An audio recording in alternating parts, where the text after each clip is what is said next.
2021년 12월 26일 일요일입니다. 새로운 기회에 제1과를 함께하게 된 저는 오클라호마 교회를 섬기고 있는 전상훈입니다.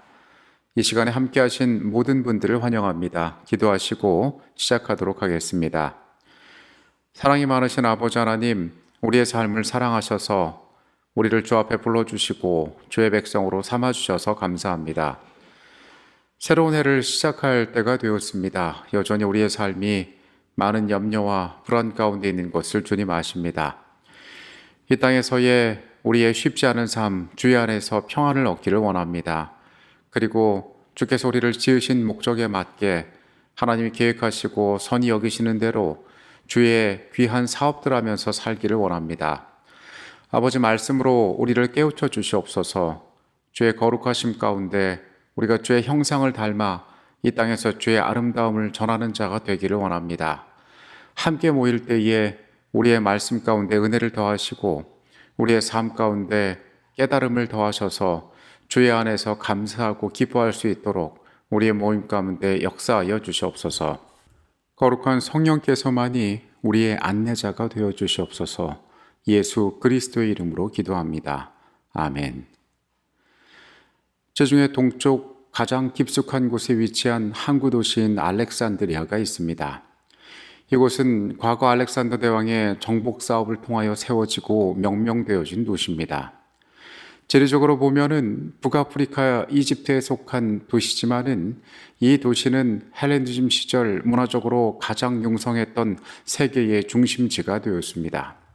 거대한 파로스 등대 그리고 가장 많은 책을 가지고 있던 그 시대 지식의 보고였던 도서관 등 이 도시는 로마 시대를 거치면서도 역사의 무대의 중심에서 세계사에 영향을 끼쳤습니다. 알렉산드리아가 또 특별한 이유는 이곳이 복음이 가장 먼저 닿은 아프리카 땅이기 때문입니다. 처음 세워진 교회의 복음은 이곳에 닿았고 오랫동안 이 지역에서 예수를 섬기는 사람들이 있었습니다. 오늘날 아프리카의 대부분은 무슬림, 즉 이슬람을 섬기는 사람들이 살고 있지만은 이집트 북부인 이 지역에는 콥트교도라 불리는 이들이 여전히 그리스도의 이름을 부르며 살아가고 있습니다. 누군가가 예수 그리스도를 믿고 신앙 공동체의 일원이 된다는 것은 신비하고 놀라운 일입니다. 역사적인 배경과 사실을 넘어서 어떤 한 개인에게 그 사건이 일어났다는 것은 더 놀라운 사실이 될 수 있습니다. 우리 개인의 삶을 살펴보아도 마찬가지입니다. 어떻게 예수 그리스도가 내 삶에 다가오고 내가 그분을 개인의 구주로 모시고 그리고 그 세계 안에 갖춰진 여러 가지 모습 가운데에 나의 삶을 맞추며 선한 뜻을 위하여 살아가는지 말입니다. 예수 그리스도는 우리의 모든 여정의 시작이 되셨습니다. 소망과 기대 가운데 우리가 그분을 만났고 그리고 그분이 우리의 운명이 되었습니다. 우리는 이번 교과를 통해서 어떻게 복음의 시작 가운데 그들의 삶이 변화했으며 그리고 무엇이 그들을 그리스도 안에 서게 하였는지를 살펴보기를 원합니다. 오늘의 주제는 영광스러운 시작입니다. 히브리서는 한 편의 설교로 되어 있습니다. 완전한 그리스도인들을 향하여 주어지고 있는 이 기별을 우리가 온전히 이해하기 위해서는 이 편지가 사도로부터 전해졌을 때의 역사적인 상황을 우리가 이해할 필요가 있습니다. 히브리서 2장 3절과 4절의 말씀입니다. 우리가 이같이 큰 구원을 등한히 여기면 어찌 그 보응을 피하리요. 이 구원은 처음에 주로 말씀하신 바요 들은 자들이 우리에게 확증한 바니 하나님도 표적들과 기사들과 여러 가지 능력과 및 자기의 뜻을 따라 성령이 나누어 주신 것으로서 그들과 함께 증언하셨느니라. 히브리서의 독자들이 처음 회심했을 때에, 즉 예수 그리스도를 개인의 구주로 영접했을 때에 그들은 어떠한 경험을 했을까요? 여기 이 말씀은 히브리서의 독자들이 예수님께서 직접 그들에게 말씀하시는 것을 듣지는 못했음을 암시하고 있습니다.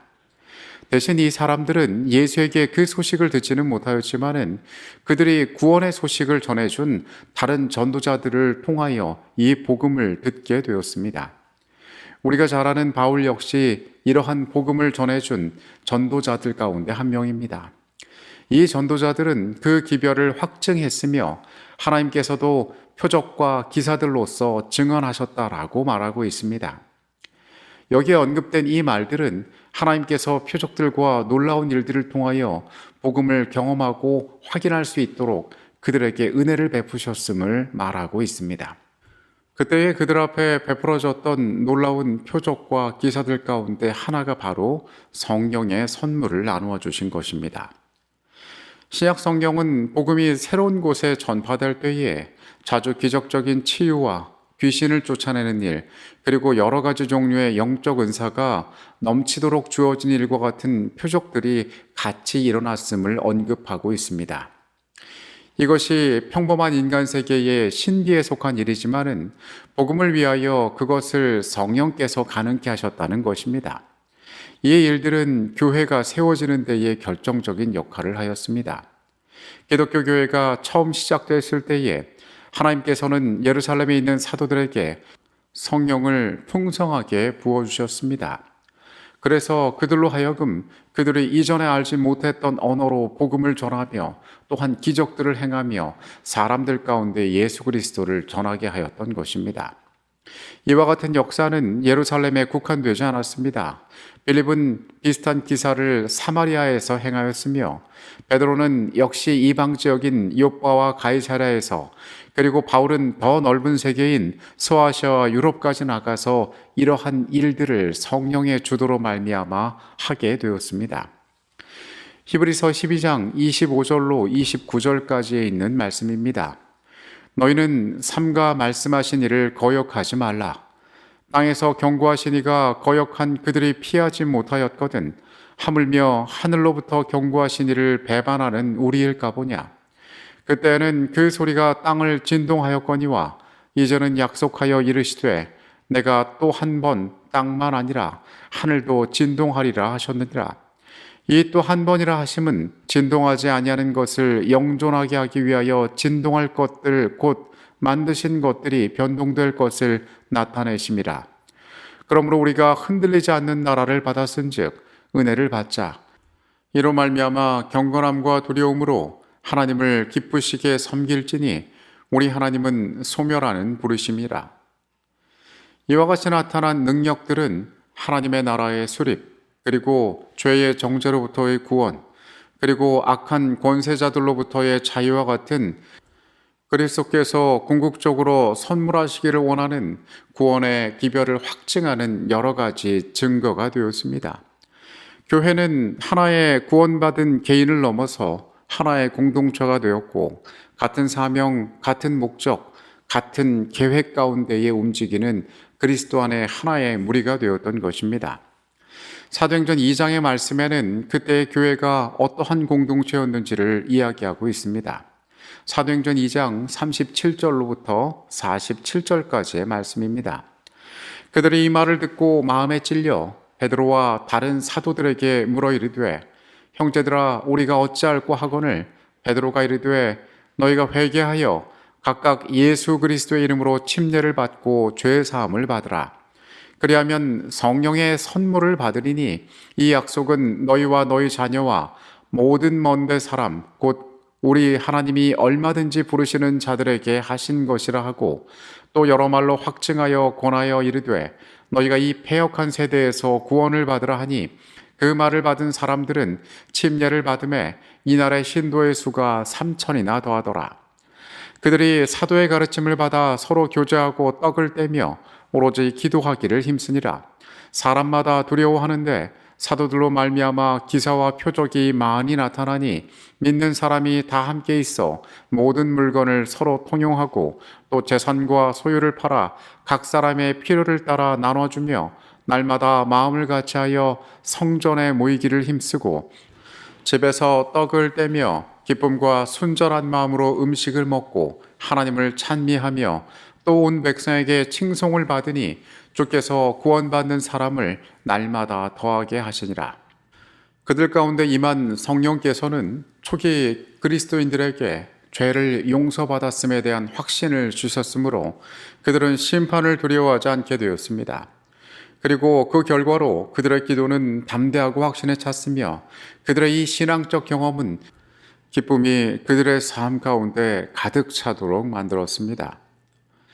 성령께서는 악한 영의 권세에 짓눌려 있던 자들을 구원해 주셨는데, 이는 하나님의 능력이 그 세계를 뒤덮고 있던 악한 영들의 권세보다 우월하다는 강력한 증거가 되었습니다. 사람들은 이 선물 가운데에서 세상에서 눌렸던 그 억압 가운데에 자유를 경험했던 것입니다. 또한 성령께서는 다른 한 가지를 그들 가운데 확인하여 주었는데, 그것은 그들의 삶 가운데 하나님의 나라가 이미 세워져 있다는 사실을 알리는 것이었습니다. 그들은 예수 안에서, 이 공동체 안에서 그들의 세계 가운데에서 하늘을 맛볼 수 있는 아름다움을 경험하였습니다.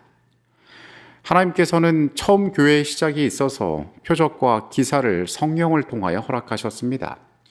그리고 이것은 그들의 기존의 가치관들을 허물고 새로운 도를 따르기로 선택한 사람들에게 확신과 기쁨을 주었습니다.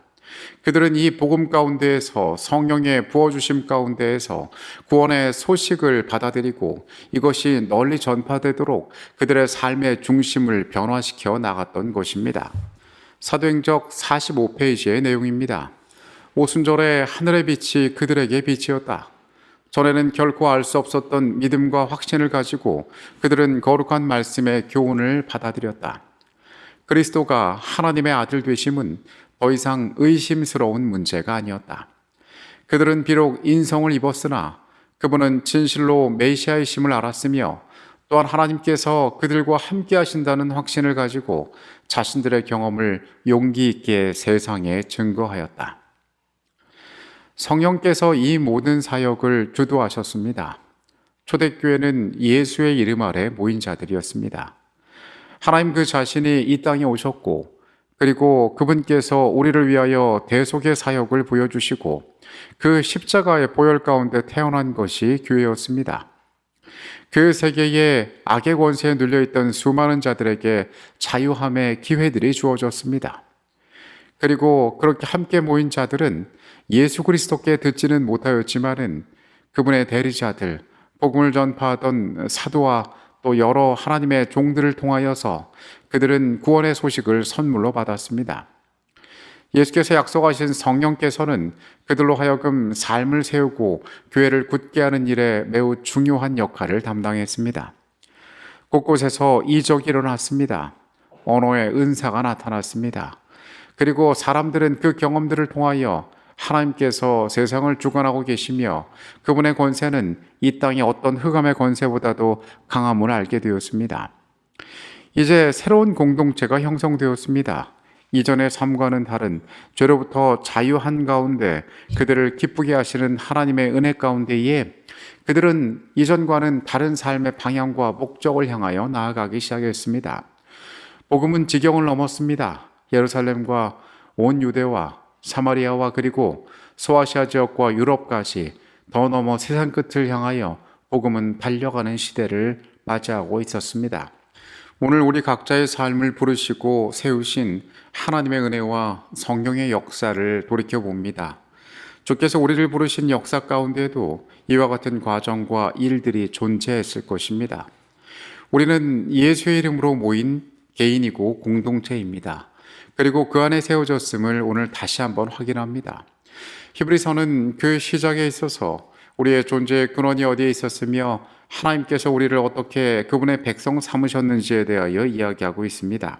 오늘 우리의 처음을 확인하고 그리고 세상에서 살아가는 우리의 삶들에 관한 이야기들을 이번 한 주 계속 나누도록 하겠습니다. 기도하시겠습니다. 아버지 하나님, 우리의 삶이 어떠한 과정과 변화들을 거쳐 주의 앞에 서 있는지를 다시 한번 확인합니다. 직접 들은 것은 아니지만은 복음이 우리의 삶에 닿았고 거룩한 성령께서 우리에게 보여주시는 길들을 따라 우리가 이곳까지 왔음을 다시 한번 확인합니다. 주 안에 살아가는 삶이 어떠한 것인지를 되새겨 봅니다. 하나님, 우리가 선택하고 우리가 따르기를 원하는 이 거룩한 생애 가운데에 주의 온전하심이 우리 가운데 항상 함께하여 주시옵소서. 다시 하루를 살아갑니다. 다시 우리의 시간들 가운데에서 세상과 만날 때에 주의 선하심이 언제나 우리와 함께하여 주시옵소서. 이 시간에 같이 계셨음에 감사드립니다. 예수 그리스도의 이름으로 기도합니다. 아멘.